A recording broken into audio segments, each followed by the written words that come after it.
First fight on the main card at PFL 7, the first of two PFL lightweight semifinals here, and it is a good one.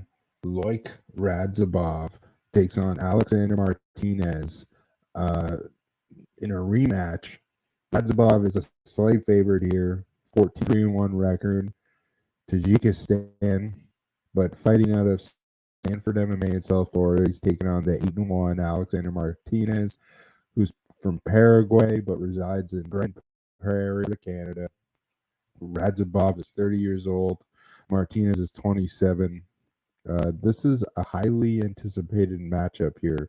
At least for me, it is. Uh, these guys met in the lightweight regular season in what looked to be a clear victory for Loik Radzhabov, but Martinez got the decision win in a controversial fashion. It was a good scrap, and I think Loik did enough to get the nod. But the thing is that Martinez did a lot of work from his back and in his guard, and I think that in this kind of old MMA style of judging, that the PFL folks in New Jersey and Florida are basing their criteria on, I guess, because that's the only explanation. I guess, that's the only way they could have had Martinez in that fight. Um, him just being able to be offensive from his back and from guard. But beyond that, I thought Loik won the fight. So now, with that being said, I've watched some interviews, and look, I'm a fan of Loik Radzhabov first and foremost. But some things that he said kind of concerned me. He said that he didn't watch the fight back. He said he didn't watch fight tape. It's concerning. He said he's not going to do anything differently to train for this fight. And again, it's quite concerning. I feel like there's a chance that this guy comes in here and takes Martinez a little bit lightly on the second go around, especially considering he won on most of the scorecards in the first fight. I feel like we might see a little bit of complacency here from the Tajikistan fighter, and it's got me a little bit concerned. Sport, it's a game of adjustments and problem solving in real time, and um, the the consequences are the highest. The consequences are getting knocked out or getting one of your limbs broken, right? And there's obviously a difference between saying something and doing something. And there's a difference between how you talk to the MMA media and how you fight. So there's a difference between who you portray yourself in the media, different from who you are as a fighter, right? Like there's some guys who portray themselves like not good people because they think that it sells, but really they're kind people. That's just the sport that we're living in, right? But yeah, there's obviously a difference between the way that you talk to the media and the way that I got to think that this guy's actually studying in some form. I,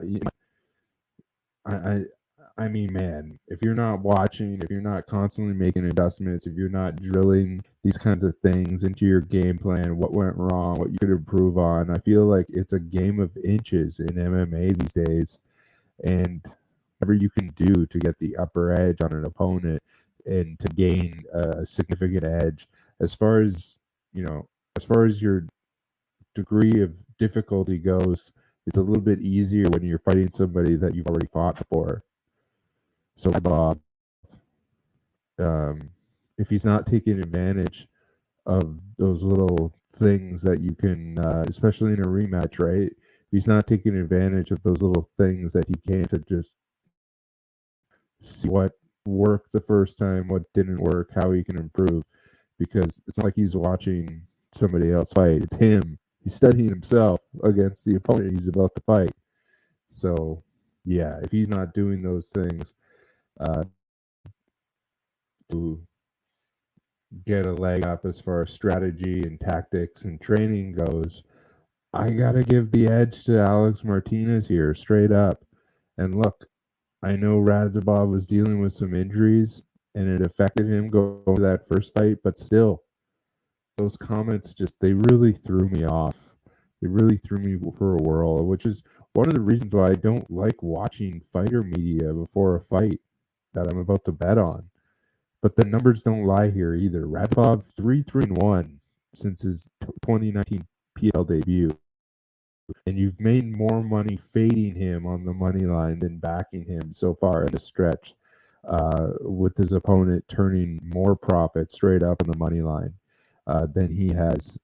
Um, and then Martinez, followed up that win with a disappointing decision loss to Nathan Schultz. But luckily for him, that controversial decision against Loik got him into the playoffs. And then as for Radzhabov, 6 of his last 7 fights have gone the distance, turned about 3.3 units profit on the fight goes the distance prop since he's come into PFL. So with a 3-1 record in PFL, all 3 losses by decision. So this is a guy, he's a decision machine, right? 2 wins by decision, 3 losses by decision, and then I believe the no contest. And that's just really reflective of his fighting style, being just a decision machine. Like Radzhabov, he's just a very interesting style. He rushes in kind of swinging at times. He follows up with aggressive grappling, a heavy top game. But it's kind of that perfect storm for a guy like Martinez, who's really good off his back. And once again, we're talking about judging and how the judges are going to interpret that kind of exchange when the fight gets to that point. But honestly, we've seen terrible judging before. And I think at this point, it would be more of a stretch to say that they get this one right in the spirit of the way this sport is supposed to be officiated. But honestly, I have little hopes for that.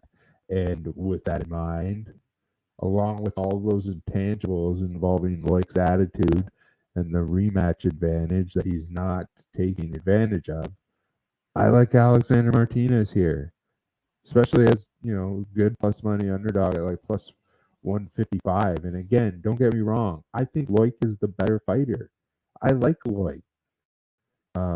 But I think, especially here in this PFL playoffs, the margin of error is razor thin, and I'm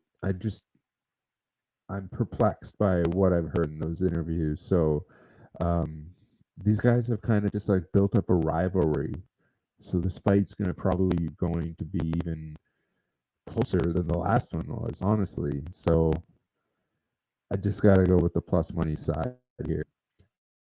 There's the total. Radzhabov has never been finished in his MMA career. He's gone the distance in 6 of his last 7. And then Martinez, from what I've seen, he goes the distance quite a lot, both times in his 2 PFL appearances. No, I think that's actually it. I think he's gone the distance in every other fight. No, stoppage, sorry, in every other fight. But either way, I think this is kind of just like these guys are going to cancel each other out. I see this being a little bit of an out process. So I do feel like this one goes the distance, and I like that over at minus 2.5 rounds. I think that's a solid parlay piece here. All right, so if you want all of my best bets for PFL 7, including for this fight, hit up my Patreon at Combat Odds, patreon.com/CombatOddsHQ, and then the free picks for this fight, combatodds.ca, free picks for this as well as for Bellator 264, and then follow along on Fight Night on social media, Combat Odds HQ, all across social media platforms, Twitter, Facebook, Instagram, even on TikTok. And then like the video, subscribe to the channel if you could. And thank you for watching. Let's keep breaking down this card.